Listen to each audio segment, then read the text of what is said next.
എന്താടോ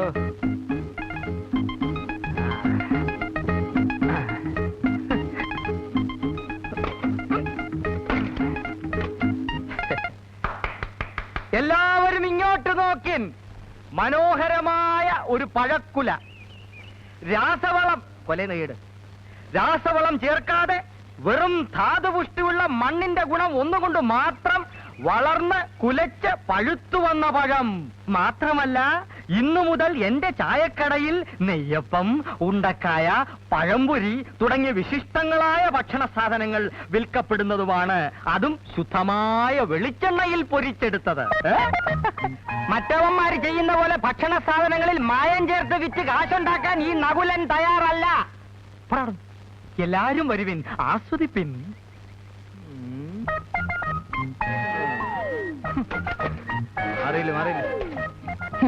ഒരു ദിവസം നിന്നെ കൊണ്ട് ഞാൻ നന്നായിട്ട് ആസ്വദിപ്പിക്കാവടാ. പോട്ടെ സാറേ കേട്ടാ, വീട്ടുകളാ. ബുദ്ധിയില്ലാത്ത അവൻ എന്തെങ്കിലും പറഞ്ഞ് വിവരമില്ലാത്ത നിങ്ങളല്ലേ അത് ക്ഷമിക്കേണ്ടത്. ഒന്നുമില്ലെങ്കിലും നിങ്ങളുടെ അനിയനല്ലേ നകുലൻ. അവൻ എന്റെ ആരുമല്ല. എഴുത്തുമാൻ അറിഞ്ഞുകൂടാത്ത എന്റെ അമ്മയെ കൊണ്ട് ഒപ്പിടുവിച്ച് എനിക്കും കൂടെ അവകാശപ്പെട്ട 60 സെന്റ് സ്ഥലം തട്ടിയെടുത്ത കള്ളനാവൻ. അതൊക്കെ നാട്ടുകാർക്ക് അറിയാവുന്ന കാര്യമല്ല അല്ലേ? പക്ഷേ വടക്കേക്കര പാടം വിറ്റ വകയിൽ അമ്മയുടെ പെട്ടിയിലുണ്ടായിരുന്ന 10,000 രൂപ കട്ടിട്ടാ നിങ്ങൾ ചായക്കട തുടങ്ങിയെന്നാ ആ നകുലം പറയുന്നത്. 10,000 കിട്ടത് അവന്റെ അപ്പനാ. രണ്ടുപേർക്കും കൂടെ രണ്ടപ്പനാണോ?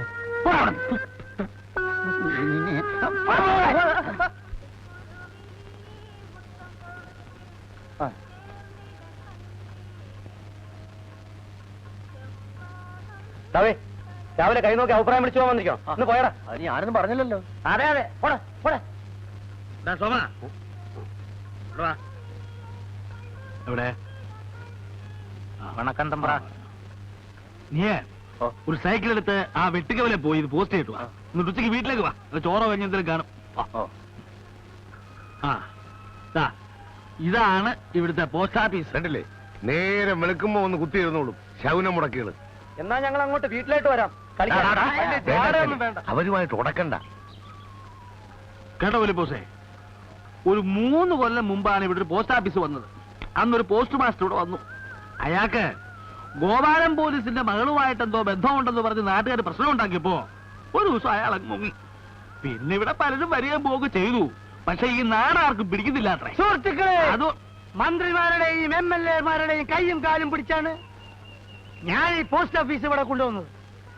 ഇതിനൊക്കെ തിരുവനന്തപുരത്തും കോട്ടയത്തും ചുറ്റിത്തിരിയാൻ എന്റെ സ്വന്തം പോക്കറ്റിൽ നിന്നാണ് പണം ഞാൻ വാരിക്കോരി ചെലവാക്കിയത്. ഇവിടെ സ്ഥിരമായിട്ട് പോസ്റ്റ് മാഷ് വേണോ? ഞാൻ കൊണ്ടുവരും. പക്ഷേ ജനാധിപത്യം എന്താണെന്ന് ഇവിടുത്തെ ജനങ്ങൾക്ക് അറിഞ്ഞുകൂടാ. ജനാധിപത്യം നടപ്പിലാക്കാൻ ഒരുപാട് പണം വേണം. മറ്റൊരു കാര്യം നിങ്ങളുടെ ശ്രദ്ധയിലേക്ക് ഞാൻ ക്ഷണിക്കുകയാണ്. ഈ ആഴ്ച കണ്ണൂരിൽ നടക്കാൻ പോകുന്ന പാർട്ടികളുടെ സംസ്ഥാന സമ്മേളനത്തിന് ഇവിടെ എത്ര പേർ സംഭാവന തന്നിട്ടുണ്ട്? എന്നോടാണോ? ഈ നാട്ടിലെ മുഴുവൻ ജനങ്ങളോടാണ് ഞാൻ ചോദിക്കുന്നത്. സോഷ്യലിസം വേണം, ഡെമോക്രസി വേണം, ബ്യൂറോക്രസി വേണം, കമ്മ്യൂണിസം വേണം. വായും പൊളിച്ച് അങ്ങോട്ട് ഇരുന്നേച്ചാ മതി. കൃത്യമായി സംഭാവന തന്നിട്ടില്ലെങ്കിൽ ഈ രാജ്യത്ത് ഒരു കുന്തവും നടപ്പിലാക്കാൻ കഴിയില്ലെന്ന് ഞാൻ ശക്തിയായി പ്രഖ്യാപിക്കുന്നു.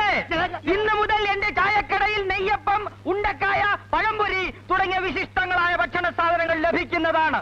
അതും പരിശുദ്ധമായ വെളിച്ചെണ്ണയിൽ പൊരിച്ചെടുത്തത്. ഞാൻ ചോദിക്കുകയാണ്, ഇവിടെ ഏത് കടയിലാണ് പരിശുദ്ധമായ വെളിച്ചെണ്ണയിൽ പലഹാരങ്ങൾ പൊരിച്ചെടുക്കുന്നത് എന്ന്? കേരളത്തിന്റെ തേങ്ങ, കേരളത്തിന്റെ തേങ്ങ ആനക്കാര്യത്തിനിടയില ചേനക്കാര്യം. അവന്റെ ഒരു ഉണ്ടക്കായും പഴംപൊരിയും. അപ്പോൾ ഇപ്പൊ എന്ത് പറയുന്നു? സംസ്ഥാന സമ്മേളനത്തിന്റെ പിരിവ് ഇവിടെ വെച്ച് നിങ്ങൾ ഇപ്പൊ എനിക്ക് നൽകുന്നുവോ, അതോ ഞാൻ വീട്ടിലേക്ക് വരണോ?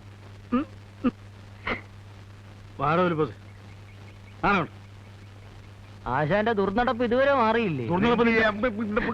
വേണ്ട ആശാനെ, ഇവനെയൊക്കെ നമുക്ക് ഗോദായിൽ വെച്ച് കാണാം. ഫയൽ വാൻ പറഞ്ഞതുകൊണ്ട് ഞാൻ വിട്ടിരിക്കുന്നു. അല്ലെങ്കിൽ ഇയാളെ മൂക്കി കയറ്റിക്കളാം അല്ലേ?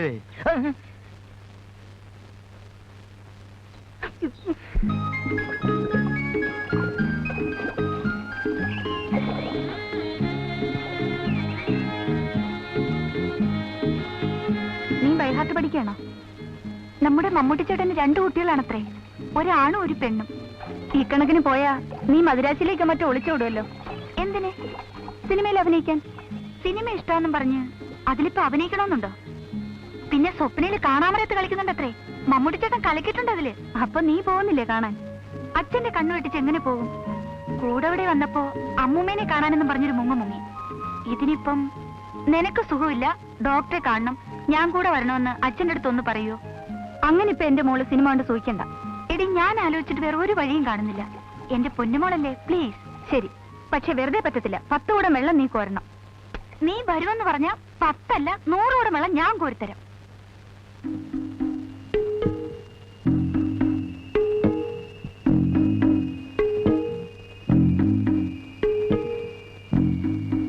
എന്തായി ഫൽഗുണ? പ്രശ്നമൊന്നുമില്ല. 2 മർമ്മം പിടികിട്ടിയിട്ടുണ്ട്. ഒന്ന് ഇതാ, ഈ വാരിയല്ലിന് ബലമായിട്ടൊരു പിടി പിടിച്ചാ മതി, ഫിലിപ്പോസിന്റെ പോസ് അങ്ങ് പോവും. പിന്നെ പില്ലി മാത്രമേ കാണൂ. മറ്റേ മർമ്മം? മറ്റേത് ഈ തുടയല്ലിന് അറിയാത്ത മട്ടിൽ കൈമുട്ടുകൊണ്ട് ഓരോറ്റ കയറ്റിയാ മതി. പിന്നെ മർമ്മം ശരിക്ക് നോക്കിയില്ലെങ്കിൽ ഫിലിപ്പോസ് കുഴപ്പമുണ്ടാക്കും. അത് ഞാൻ ഏറ്റു. ഇതൊന്നുമില്ലെങ്കിലും ഫിലിപ്പോസ് എനിക്ക് പ്രശ്നമല്ല. ആശാൻ വിവരക്കേട് പറഞ്ഞു പഠിക്കരുത്. കഴിഞ്ഞ തവണ ഞാൻ പറഞ്ഞു തന്ന മർമ്മത്തിന്റെ സഹായം കൊണ്ടല്ലേ ആ കുപ്പസ്വാമിയെ അടിച്ചു വളർത്തിയത്. ഏയ്, അല്ലെങ്കിലും കുപ്പുസ്വാമിയെ ഞാൻ ശരിപ്പെടുത്തുമായിരുന്നു. ഓഹോ, ഇപ്പൊ അങ്ങനെയായോ? അപ്പൊ ഞാൻ ഒരു കാര്യം ചെയ്യാം. ഫിലിപ്പോസിന്റെ മർമ്മം ആശാൻ അറിയാമെന്ന് ഞാൻ അവിടെ ചെന്ന് പറയാം. ഏയ്, അത് വേണ്ട. നിനക്കിപ്പം കാശെടുത്തും വേണോ? അതെന്ത് ചോദ്യം ആശാനെ? ഒരു 100 രൂപ ഇങ്ങട്. എന്നാലേ നാളെ രാവിലെ ഇങ്ങോട്ട് വന്നേരെ, തന്നേക്കാം. ഏതായാലും നീ ഇതുവരെ വന്നതല്ലേ. അങ്ങനെ ആശാന്റെ ഓശാരമൊന്നും വേണ്ട. അധ്വാനിച്ചതിന്റെ കൂലിയാ ചോദിക്കുന്നത്. നാളെ രാവിലെ കറക്റ്റായിട്ട് വരും. ഉറപ്പായിട്ട് തരണം, മറക്കണ്ട. പാടരമണ, നീ അകത്തോട്ടിരിക്കേ.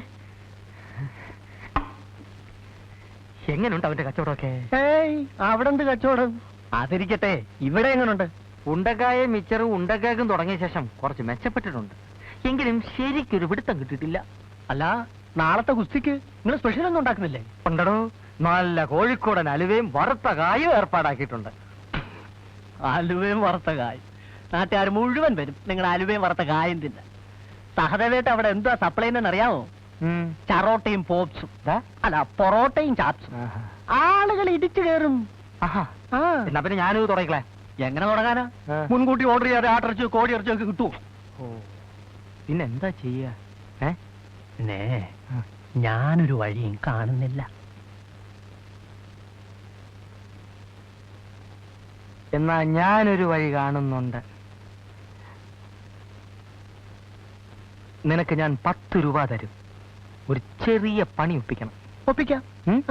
അവന്റെ ചാപ്സ് റെഡി ആവുമ്പോ നീ അതിൽ കുറെ ഉപ്സ് കൊണ്ടിടണം. അയ്യോ, അത് വലിയ ചതിവല്ലേ നകുലേട്ടാ? എടോ, സത്യവും മര്യാദയും കൊണ്ടിടന്ന ഇക്കാലത്ത് ജീവിക്കാൻ പറ്റില്ലടോ. അവന്റെ കച്ചവടം നിർത്തിയാലല്ലാതെ എനിക്ക് മനസമാധാനം ഉണ്ടാവില്ല എന്റെ രമണ. കാര്യമൊക്കെ ശരിയാ. ഞാനൊന്ന് ആലോചിക്കട്ടെ. ആലോചിക്കാനൊന്നുമില്ല. നിനക്ക് 20 രൂപ തരാം.